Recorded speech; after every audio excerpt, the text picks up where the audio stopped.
UAS tidak diterima oleh Singapura. Video kali ini akan saya jelaskan duduk perkara mengapa UAS ditolak oleh Singapura.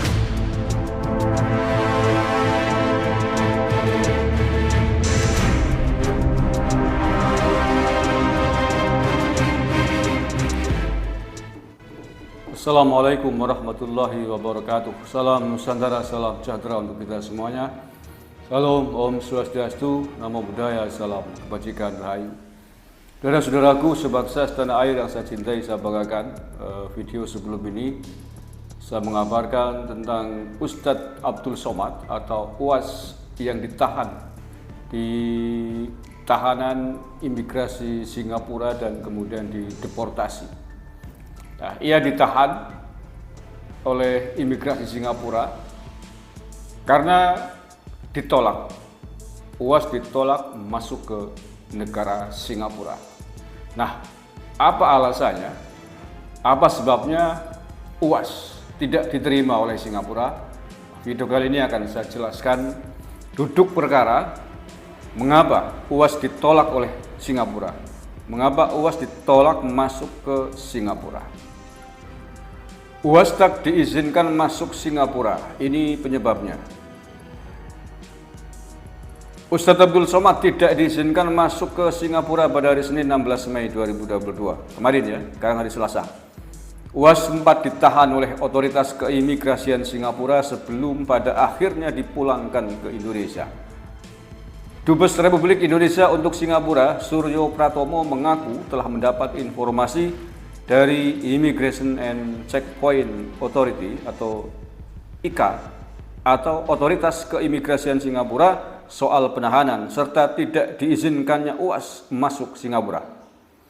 Berdasarkan informasi yang diterima Suryo Pratomo dari ICA, UAS ditetapkan sebagai pihak not to land atau NTL untuk masuk ke Singapura. Not to land artinya tidak boleh mendarat, tidak boleh masuk ke Singapura, sehingga tidak diizinkan mendarat ke Singapura. Tidak diperbolehkan, dilarang masuk ke Singapura lah, intinya itu. UAS dilarang masuk ke Singapura setibanya dari Batam karena berstatus NTL. UAS dan rombongannya diminta oleh ICA untuk kembali ke Indonesia. ICA hanya menjelaskan pihaknya menetapkan not to land ketika UAS tiba dari Batam. Karena ditetapkan NTL, diminta untuk kembali ke Batam. Rombongannya bertujuh, kata Suryo Pratomo saat dikonfirmasi MNC Portal Indonesia hari Selasa 17 Mei dilansir oleh Okezon. Sebelumnya Suryo Pratomo menjelaskan bahwa UAS dan rombongannya tergolong dalam kriteria orang yang tidak diizinkan masuk ke Singapura oleh ICA. Sebab UAS dan rombongannya dianggap ICA tidak memenuhi kriteria dan persyaratan. Saya lanjutkan. Informasi yang saya dapatkan dari ICA, UAS tidak diizinkan untuk masuk Singapura karena tidak memenuhi kriteria warga asing berkunjung ke Singapura. Jadi tidak dideportasi karena beliau belum masuk Singapura, beber Suryo Pratomo. Oke. Jadi ya, bukan dideportasi ya, lebih tepatnya ditolak masuk ke Singapura, baru mendarat, kemudian ditahan dan dipulangkan kembali. Ya. Jadi memang Singapura menolak, melarang UAS. UAS termasuk dalam daftar orang yang ditolak oleh Singapura. Apa sebabnya?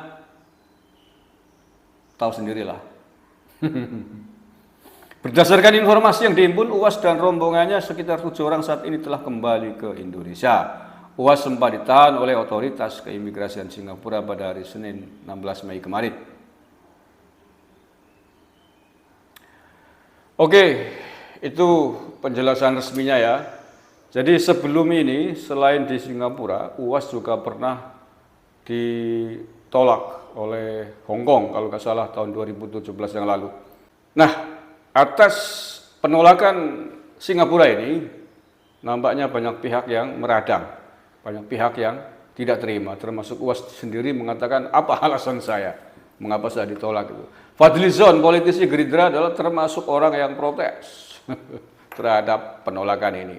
Selon, ya protes sono ke Singapura. Kamu tanya dong, Tanya kepada pemerintah Singapura, mengapa UAS masuk dalam daftar orang yang dilarang masuk ke Singapura. Begitu juga UAS, introspeksi diri, nggak usah banyak komentar, nanti malah merugikan hubungan kedua belah pihak, kedua negara.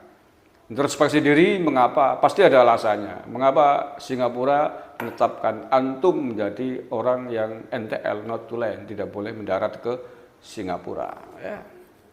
Nah, oke, yang terakhir bahwa ketika sejumlah negara menetapkan UAS masuk dalam kategori orang yang dilarang masuk ke negaranya, tetapi di Indonesia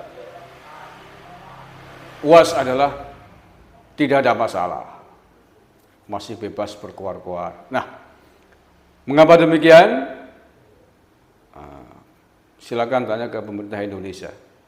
Mengapa ini bisa terjadi? Di negara lain dianggap orang terlarang, tapi di Indonesia dianggap baik-baik saja, dianggap enjoy saja, nggak ada masalah. Nah, nggak tahu nih, yang kebangetan Singapura atau yang kebangetan Indonesia? Yang safe untuk negaranya Singapura ataukah Indonesia yang terlalu lembek? Nah, tapi faktanya begitu. Mudah-mudahan ini bisa dijawab oleh otoritas pemerintah kita terkait dengan hal tersebut. Terima kasih, kurang lebihnya mohon maaf. Wallahul muwaffiq ila aqwamit thoriq. Assalamualaikum warahmatullahi wabarakatuh. NKRI harga mati.